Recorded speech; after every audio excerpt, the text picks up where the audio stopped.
This is That One Audition with Alicia Oxy.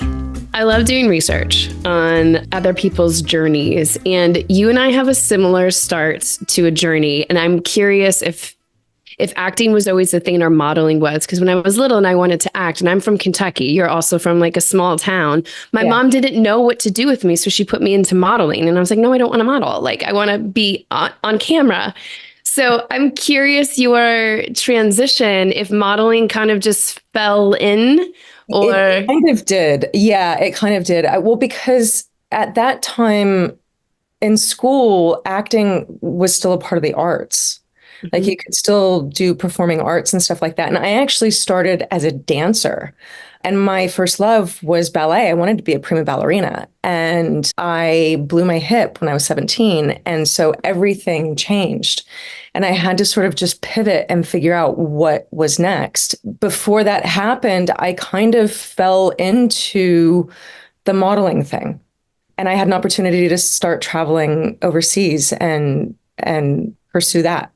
And that started, were you like 14 to 17? You were kind of doing this? Yeah, modeling? I left home at 14 and I would go for like 8 to 10 week stretches. And at the time I was doing correspondence courses for school. And back then it was like still dial up.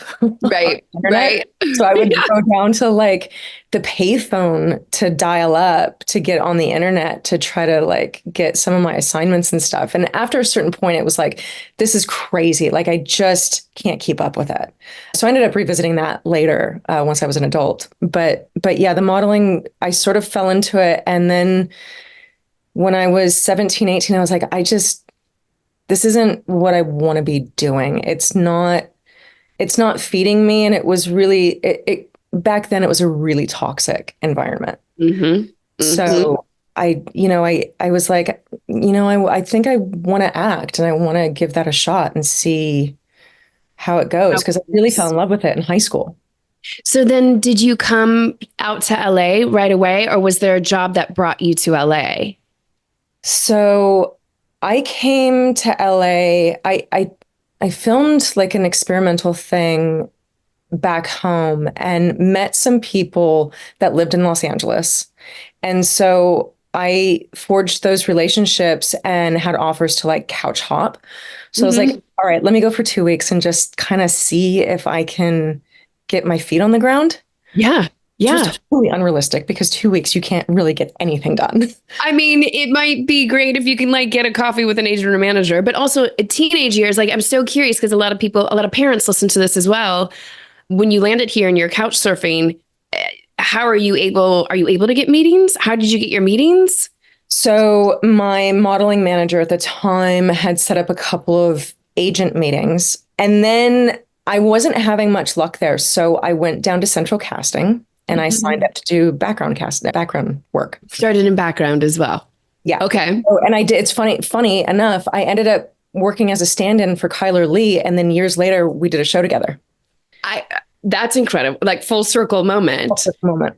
So then how do you go from background? You and I have such similar, I tore my ACL in Kentucky. And then I was like, okay, I just need to get out and start figuring this out. How do I do this? Yeah. And I did background on the terminal because it was like, how do I get it? I just want to see what it's like to even be on set. Like, does it feel the same as being in a play in high school? Does it rev up my engine? So then going from background, how do we land on the OC? Because that's kind of the first thing. Wow. That was really the first thing. And actually that wasn't the first thing. There was something else before that, but it was a pilot. So it never got seen because it wasn't picked up. And I sort of I was doing background work and then I was having trouble making ends meet. So I started working as an executive assistant. And the company that I was working for was doing independent commercials. So I started like coordinating and line producing independent commercials so I could see the other side of the business just to get a more rounded version of like what it was to get something made. And that was really invaluable because it taught me that it's a group effort. Like it's not just the actors that make a show happen. It's everybody else that is showing up before the call time and leaving after and the grips and the lighting, everybody has a collective effort in it. And I had landed an agent, and I got this audition while we were doing this commercial campaign. And I was so like out of my mind trying to deal with, like, we had to shut down Beverly Boulevard, and we had a rainmaker and a techno crane, and Department of Transportation was there. Like, it was a kind of a big deal. And I had to leave sort of in the middle of all this setup to go to the audition, and did not do any work like I should have. And therefore, by the grace of God, Susan Edelman, the casting director, was like, look, you're better than this. Go home, work on it, and come back tomorrow. And I was like, okay, all right, this is like, I have a chance. So I burned the midnight oil, finished the filming at, I think it was like 4 a.m, because we were doing night shoots, and was kind of trying to work on it while I was on set, and went home, slept for like 2 hours, woke up in the morning, and just started pounding it and working on it, and went back that afternoon. And then I didn't hear anything for a week. And I was like, I don't think I got it. And at this point too, when you say like hit the pavement, trying to like really work it, did you have even a technique at that point? You're still. Yeah, I had been working with Leslie Kahn. So like, aside from doing background work, I put myself in class right away. Mm-hmm. And she was the first one, and has been, I think, the most consistent coach that I've had in my career. And so I had some technique from working with her and doing classes with her. So I just started implementing that. But I was never an actor that, like, I think I maybe coached for a handful of auditions, and I never booked on coachings. So it was always like, I got to figure this out on my own. Mm-hmm. I need to figure out what this is and just carry what I have in the room. And, and over the years, I've just learned that technique is whatever works.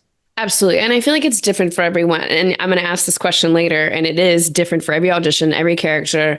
I feel like there's like a toolbox that you end up cultivating over years and years. And you go in there and you're like, I need a hammer and nails. I don't need the screwdriver. I don't need any of that other stuff. And sometimes when you do go to coaching, I mean, look, I was with Leslie for a long time. There is a very technical way that she approaches the script. And sometimes you can lose your essence when you get too technical, especially when it's more comedy centric. And the OC, you're kind of floating that line of dramedy, essentially. So for sure. And the pilot that I had auditioned for, it was Amy Lippman and Chris Kaiser, who did Party of Five. And I think they had an overall deal at Fox. And we made the pilot. I ended up booking it. They called me back, like, it was like a week later. They had made a couple offers, and there was passes, and Susan brought my name back into the mix. And I went in and auditioned, and it was the first time I had to, like, go to studio, go to network. And I think I was so flooded with being, like, nervous. There's pieces of it that I just blacked out. Like, I just don't remember. And it's kind of like when you find those moments of magic when you're acting and you don't know what you did. Yes. You know what I mean? It was to repeat it. You're like, what did I do? Is that okay? Was it, you can't, I always love when actors are like, I didn't feel, I'm like, we can't go off of our feelings when we leave something, because we've already used our instruments to feel something else. So how can we even judge it? Yeah. It's more like, what did you discover? Do you remember anything? Were you in your body? Okay. what happened in that room? I don't know. So Susan had cast you in the pilot. Yeah.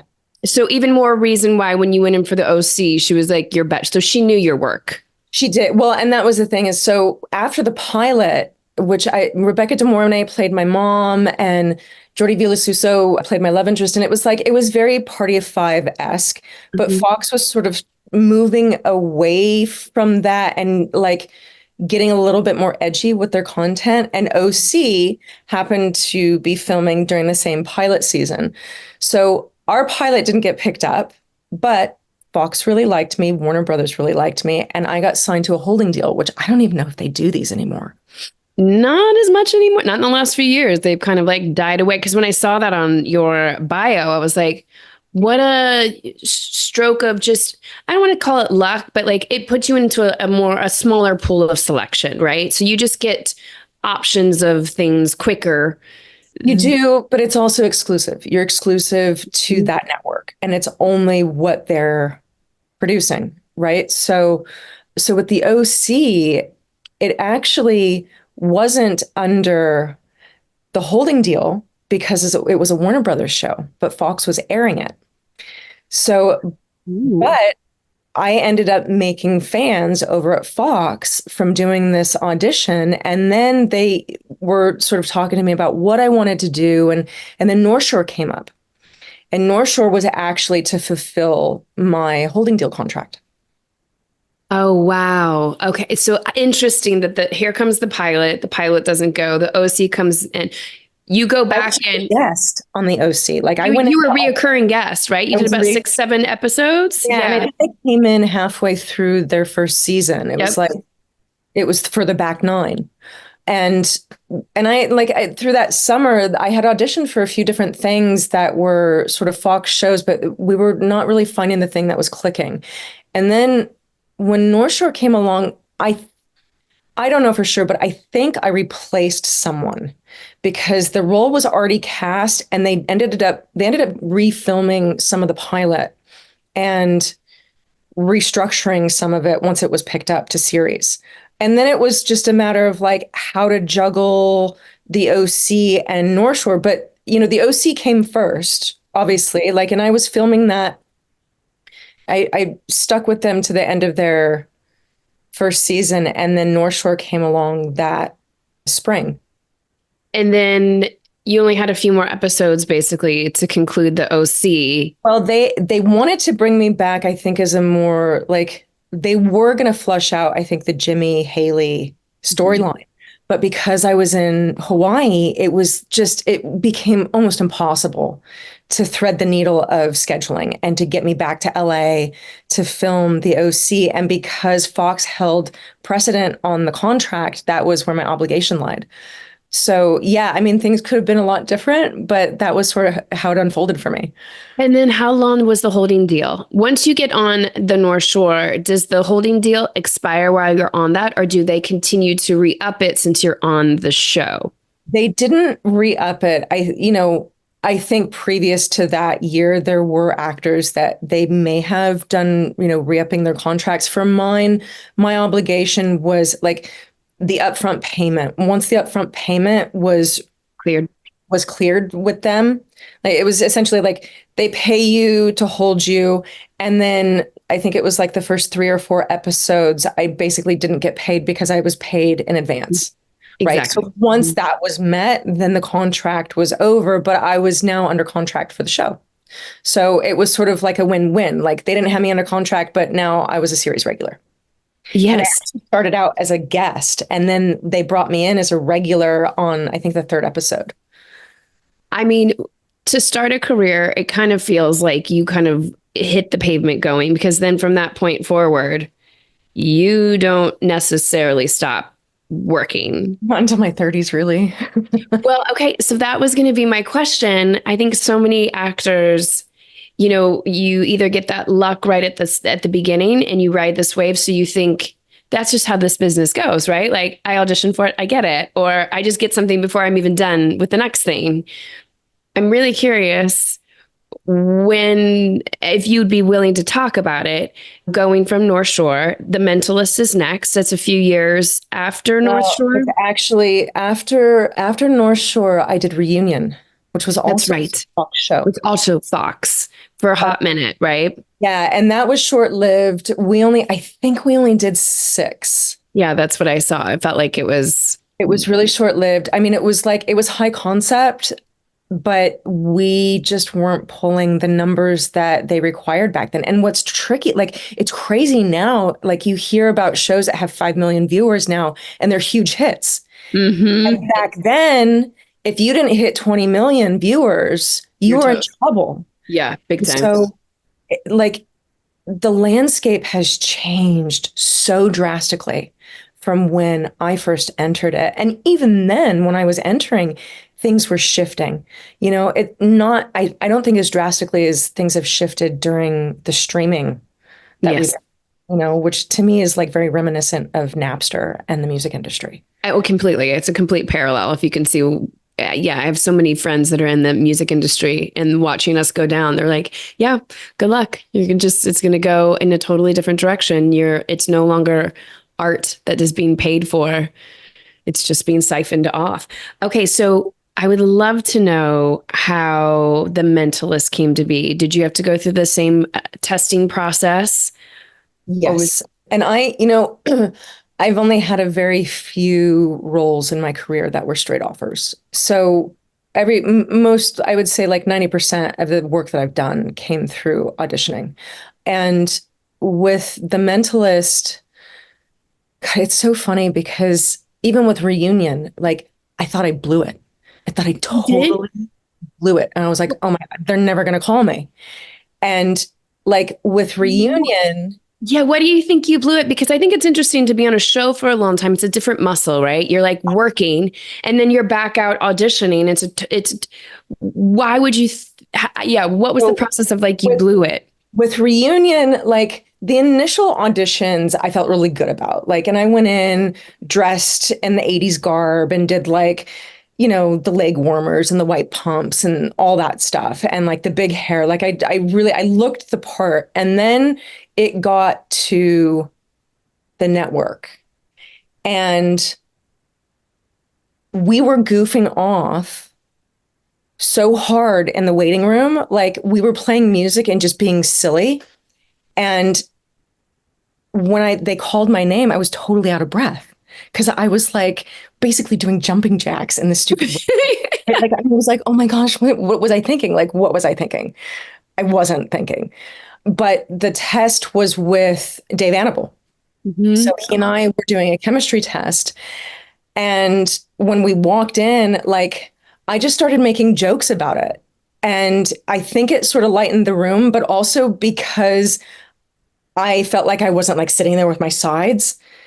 I felt like, oh, I'm not prepared. But it was a moment of just kind of trusting myself. But I think going in there without those nerves of sitting in the waiting room and just reading my sides over and over, it broke up the energy a little bit.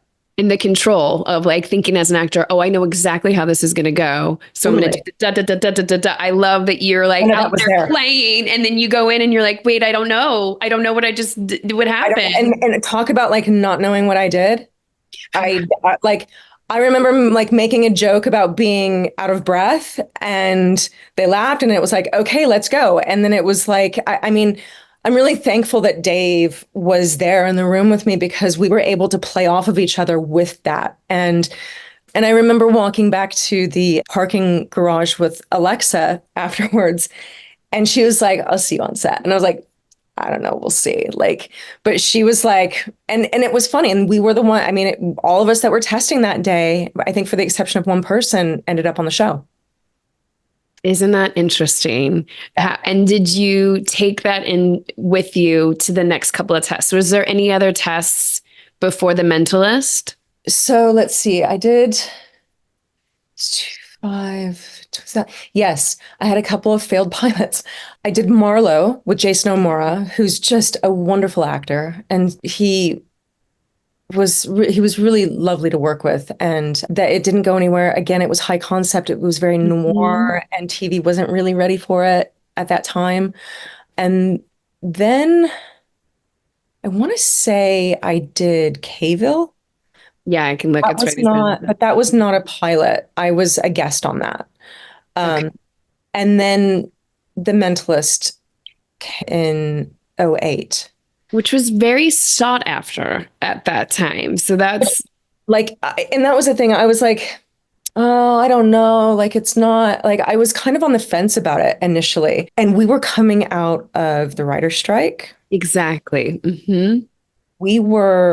The Mentalist was the only show that survived the writer's strike. We were the last TV show that was still on the SAG, the original SAG contract. We didn't start filming digital until season 5. So talk about changing the guard. Like we were sort of the last of the era. Completely. So I'm so curious if you weren't, not that you weren't responding to the material, but like you just didn't know. I wasn't really sure because in the pilot, it was a very, very small role. And so I was like, well, what is it gonna be? Because I think I had like one or two small scenes in it. And I was like, I don't, sure, but what, and at that point, Simon hadn't been cast in it. Nobody had really been cast in it. But because, times were tough and work wasn't like super great, we were still having healthy pilot seasons. It's not like now, there were still, at least 8 pilots getting picked up dramatically. There was still, in the hundreds of pilots that were being cast. Yeah, exactly. At least being, cast. But that particular season, there weren't as many just because of the writer's strike. So yeah, we were one of the few shows. And what's funny is Bruno, when I had sat down with Bruno Heller, the creator, there was another show that he'd brought me in on, that Bionic Woman that he was doing, that it was between me and the girl that they ended up casting. The TV and film landscape, it's constantly changing, but traditional actor training has largely remained the same. It's focused on a theater model whose main goal is to help you stretch the expression of your instrument. That's why you can have years of training, From scene study classes to audition classes, to even an MFA, and still not be able to book a 2-line co-star. That's why we created The Bridge for Actors. A collection of tech, craft, and business online courses to teach you the skills that you need to go from a student of acting To a working actor.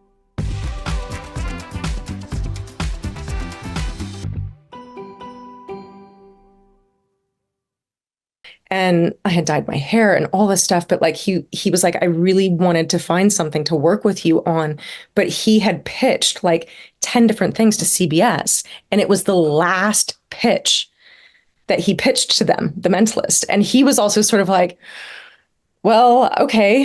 It wasn't like any of the shows that I fully flushed out, but I think the brilliance of it is that there was sort of a Scooby-Doo element in that you didn't need to tune in every single week to know what was going on for the through line. They wrapped it all up in each episode. And I think there was something really brilliant about that and the way that it fit into the programming at the time. Yes, very procedural, very, very.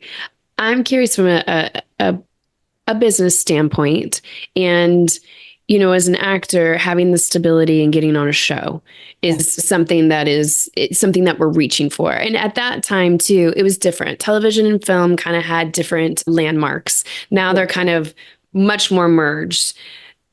What, if you're willing to go there, leaving The Mentalist, like what was the decision for you to do that at that time? Where did you want to transition to? Because I think I talked to a lot of actors, and you try to get to that mountaintop, then you get to that mountaintop and you're like, wait, there's another mountaintop over here I'd like to go to, but I got to descend or I got to step off in order to be available to do that. If you'd be willing to pull back the curtain on that transition and that decision to do so, because it's really empowering, because it opens you up to do so many other things. It does. It's a double-edged sword. But, for me, I didn't want to leave. It wasn't entirely my choice to leave. It was a business decision that the executives made. And so it was really, really hard. It was really hard. And it was terrifying because I had a 6-month-old baby. And so, the pivot from there was it was tough. And I felt like when I re-entered the business, once I was finished filming the show, The Mentalist, like things had changed a lot in those 6 years, and suddenly self-tapes were a little bit more of a go-to. Like it's not like it is now, but they would accept self-tapes, and getting a script suddenly went away. Like knowing what you're auditioning for and not having dummy sides. Like, that was when coming up, you always got a script and the sides, and you had the availability to read your character and the storyline and the arc. And suddenly none of that was really there anymore. And so I was having to learn how to pivot. And to make choices based on little to no information. It almost feels like you're swimming upstream as an actor at this point. And I find that fascinating to hear that even it was hard for you to get the scripts and stuff, because it kind of almost feels tiered these days, right? At a certain tier, you'll get all the information. Right. But then the next tier down, you're like, oh, wait, they won't give me, they say they don't have it available. I'm like, they have it available. Have it available, but it's, a lot of it now, because the internet, they just. Exactly. Things get leaked. Things get leaked and they don't want to take that chance. And I think it's unfortunate because in some ways we put ourselves there. You know what I mean? And it's tough because how do you make decisions about what you're going to sign on to do? So now it's sort of like, I feel like it's a little bit more throw it against the wall and see what sticks. And like, if you start to get legs with it, then you can look at, okay, can I see a script? Can I, or if not a script, can we at least just talk about what the storyline is and what the arc of the character is and what your intentions are with where you're going with it?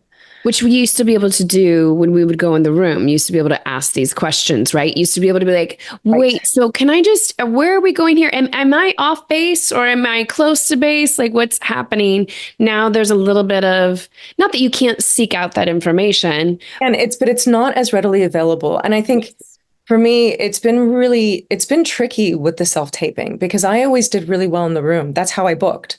I booked because I could take direction. I think a lot of it was like, I'm willing to collaborate. And so, I think your ability to take direction in an audition can really get you the job. Absolutely. Because if you're not able to make that pivot and give them what they're looking for, if you're on that short list, suddenly you get taken off that short list. Yeah. Yeah. Or they watch 30 seconds of your tape now and they're like, oh, they didn't get this moment that they're not helping anybody with. And they go by 20, 30, 40 tapes when maybe in the room, a couple of actors would have nailed that. I still don't fully understand how castings are happening straight from tape without having met the person or given direction, or because that's the thing is with self-tapes, there's so many workarounds and ways to cheat for actors. Like I always get a little concerned from like the director and producer standpoint. I'm always like, well, how do you know? How do you know for sure this is your girl or this is your guy?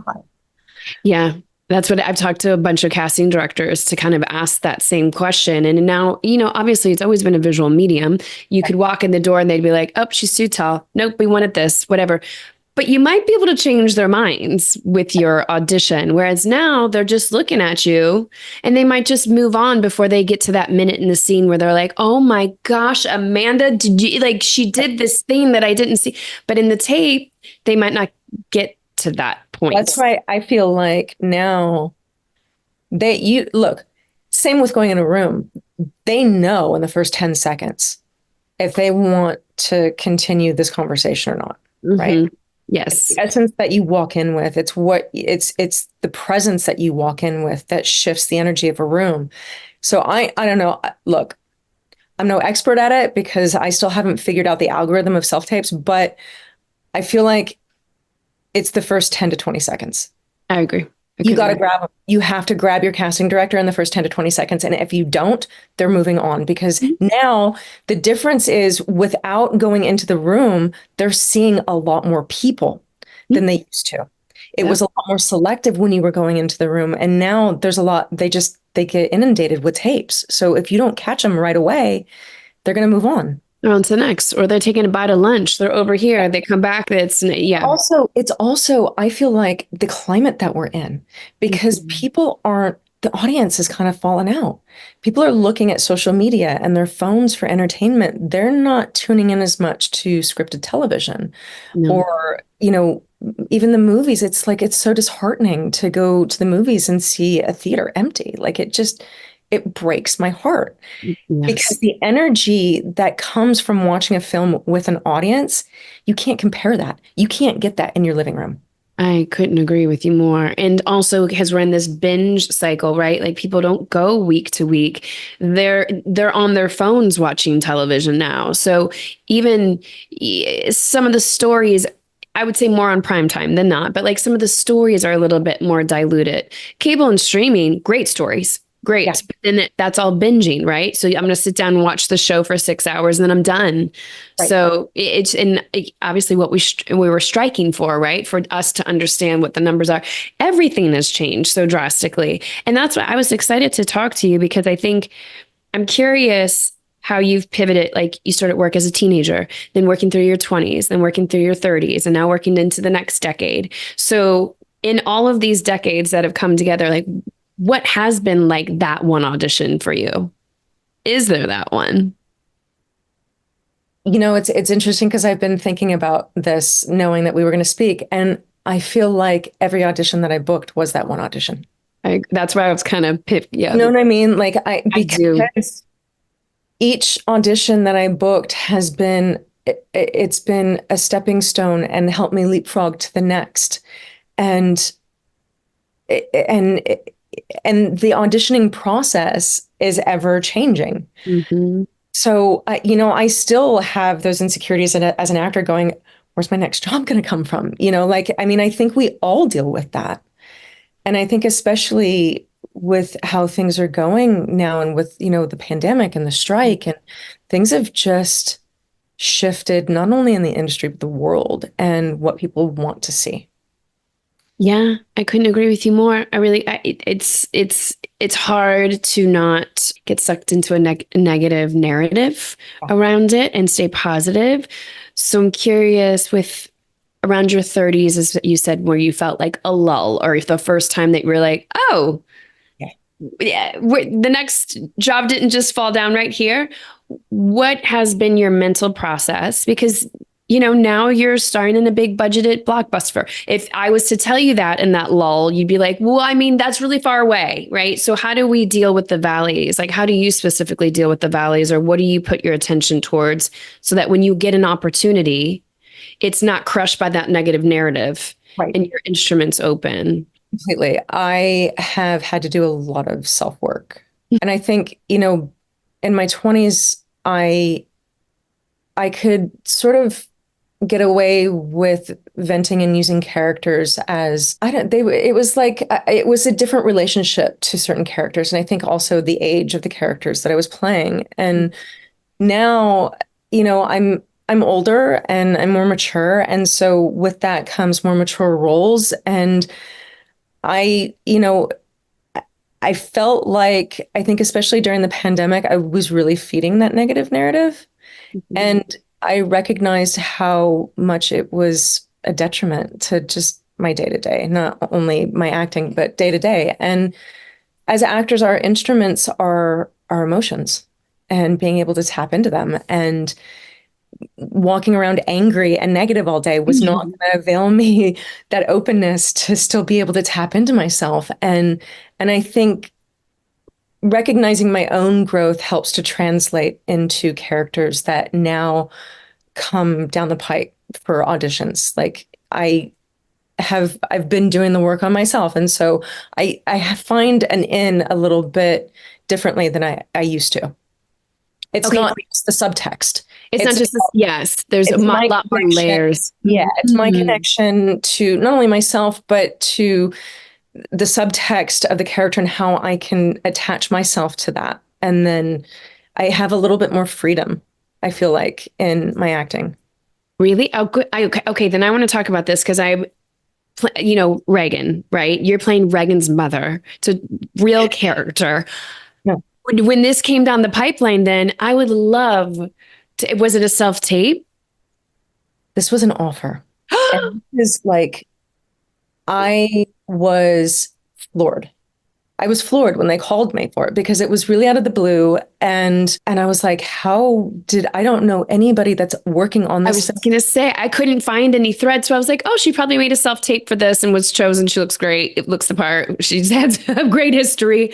I have no idea. Honestly, I still am not entirely certain. Like I said, therefore, by the grace of God, like it was totally a God thing. I feel like it came out of nowhere. And then, you know, I started, when it came in too, they had already been filming and they'd been shut down a couple times because people were getting COVID. Mm-hmm. So I think I replaced someone. And I think it was because I had 4 days to prep. Oh, good. We're going to get into that in a second. So they just called, you had to make the decision to say, yeah, I had 24 hours to be like, yes or no.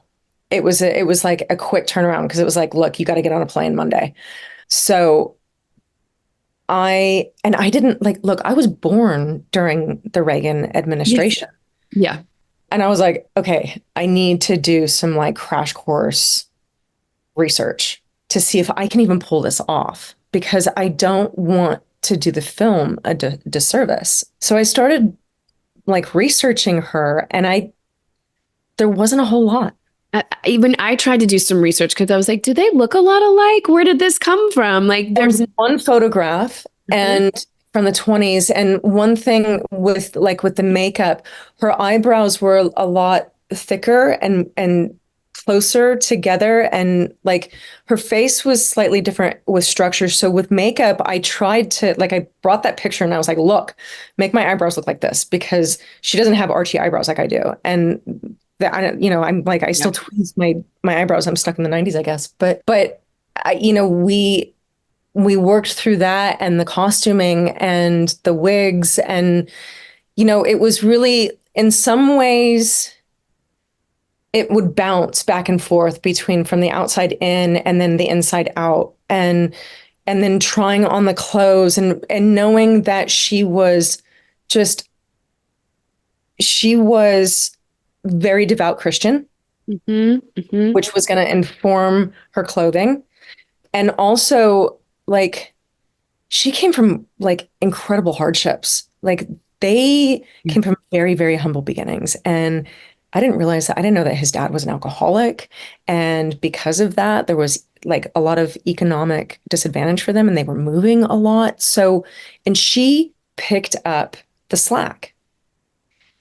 So that really informed me a lot about she had to really dive deep into her faith, I think, in order to survive what was being thrown her way. This is riveting. And I think that's such an interesting way to build, especially on a historical character, right? Like you have to go back in history, what was allowed during even that time for a woman, what was not allowed. Prohibition days. I mean, it was like, much. And that's the thing is like for his dad to be drinking and stuff like that, he was going to like speakeasies and then would like pass out on the front lawn.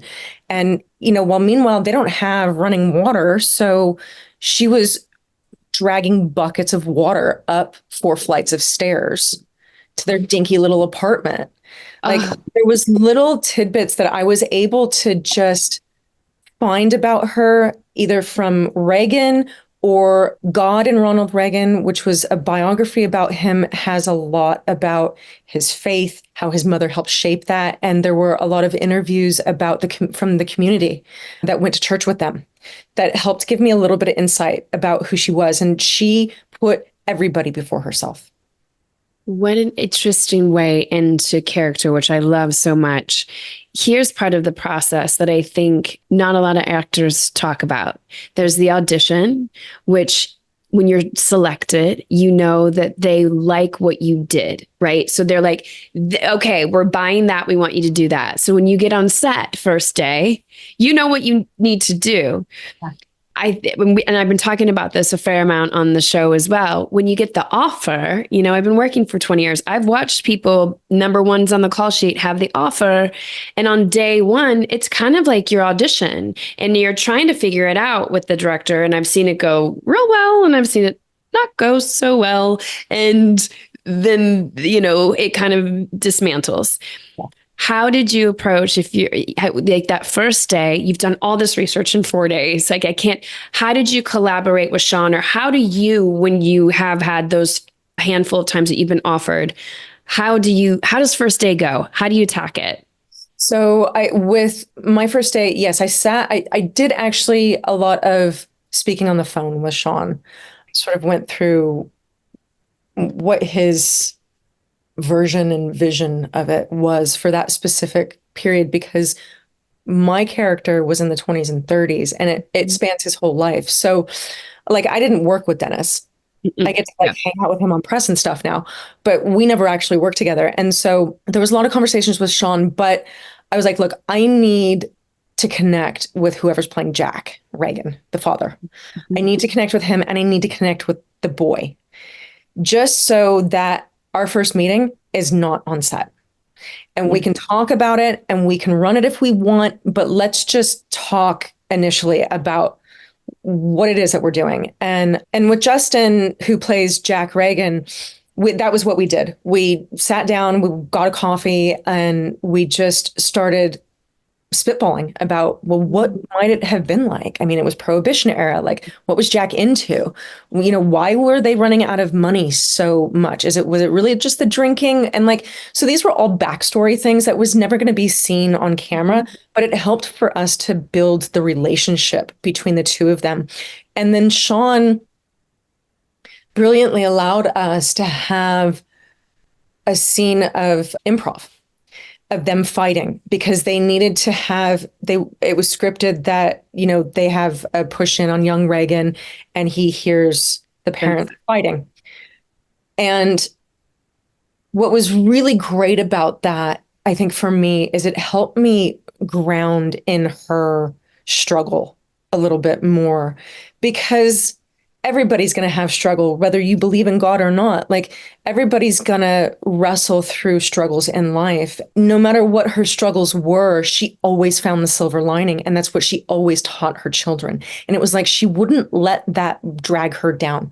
She felt that her worth was more important as being a child of God and giving back to her community. And so they would fight, but she always painted it to the boys that Jack had a disease and we shouldn't love him any less for that. Interesting. Right. Which kind of goes to show what type of personality she was. Well, yeah. And even like the conception of like AA, like Alcoholics Anonymous, it's all based around like alcohol being a disease. She's almost kind of ahead of her time. Like, that's right around when AA even started. So like, what a compelling state of mind to look at somebody that she loves and bring that to the forefront. I'm so excited to see how this all comes together. I mean, the trailer looks phenomenal. Like, you're anchored with such great talent. There's no, you know, when you walk onto a set like this, you never know. Like, you doing Michael Bay's like remake of Friday the 13th. Like, you don't know, but yet you have people at the helm that have such a strong vision and have cultivated such great talent that even hearing just your process in 4 days of how to bring this together, the responsibility that you take to make something feel, allow us and invite us into the process. Yeah. It's riveting. It's why you keep working, you know, like, that's what keeps you going. Would you entertain me with a game of like rapid fire questions? Okay, I'll try. Just because you've been working for so long. Favorite co-star? Oh my gosh, there's so many. I know. And there are so many different genres that you've done. There's just so many. I'm gonna go early. I think Peter Gallagher, because he taught me so much. I learned so much working with him, and the advice that he gave me as a young up and coming actor. Would you share what the advice was? Well, you know, he was always very vocal that what we had was lightning in a bottle. Mm-hmm. And sometimes it comes once in someone's career, and to appreciate it and enjoy it while you're on it, because it can just disappear like that. Oh, that's so true. And to have that at the beginning of your career. Like, I honestly, it has been one piece of advice that I have continually carried with me throughout my career. It was really invaluable. That's amazing. Okay, favorite director? Leslie Linklater. I worked with her on The Mentalist. Oh, you did? Oh, I wanted to ask, because so many episodes of television, you've got so many people coming in and out. Favorite character? Maddie from Colony. Oh, we didn't even get to that too, because talk about like, you know, you've been a part of our audition for so many like kind of new, kind of worldly shows that sometimes, way to break the bank. I liked that one so much. Okay. Favorite part that got away? The one part you wish. Anna Paquin's role in True Blood, but I don't know how much I was in the mix, but there's another one that she recently did that she got the role. I lose to her a lot. She's an amazing. You do? I do, but yeah, she's the bigger name. Well, I mean, a lot of stuff that she goes up for. It's relevancy. Okay, what's the one thing that you want to do that you have not done yet? There's a couple of things. I want to play a queen, Mm-hmm. and I want to play spy. I mean, like, can we just put you in one of the Game of Thrones kind of spin-offs? Like that's, or, what is it? The Americans? I could have seen you doing that Yeah. so much. What is your favorite thing about being an actor now in the stage that you're in at this moment? I'm a lot more sure of myself than I was in my 20s. I'm a little bit more relaxed and less panicked than I used to be, which I think gives me much more clarity when I approach roles. And I don't feel as flooded when I do it. So I'm excited for this next chapter and what comes next, because the approach has shifted for me too, as the industry has shifted. Favorite lesson you've learned, other than what Peter told you about the inner workings of the business, whether that's something to do with testing or going from one show to the next, or having shows kind of overlap each other, or working for Hallmark versus working for, like. Yeah. Know your mediums. Know your medium. Mm-hmm. You're going in to read for anything or self-tape, know what your show is and what the tone is. I love that. That's actually really good.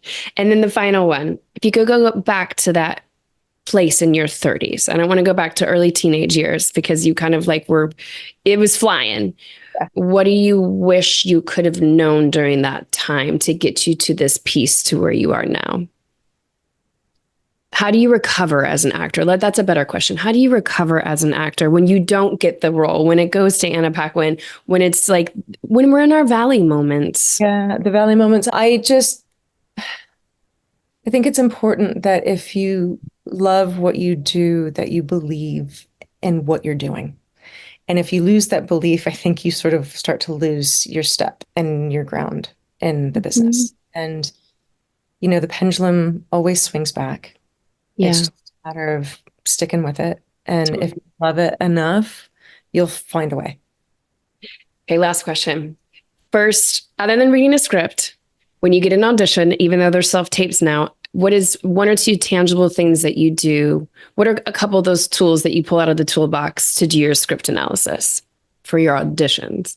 For auditions, because I don't have a script, I usually start with a what if to help with the subtext. And I work on the subtext of what the scene is, just figuring out what is this scene about, because there's no other context. Right. Exactly. This was joyous. Thanks for letting me dig into some of those moments and kind of how we piecemeal things together. It's just, I always think it's really invaluable to see how another actor not only has stayed afloat, but really succeeded from different mountaintops and different mediums. I'm so excited to see this movie. Where can everybody find you? So Reagan is going to be exclusively released in theaters August 30th. So Showbiz Direct is the company that's releasing it wherever they have their theaters, but it's 3,500 screens nationwide. Yes. Oh, one more question. Okay, since you have been working for so many decades, what's the one project that you wish more people would see, or that you want to give light to right now? Colony.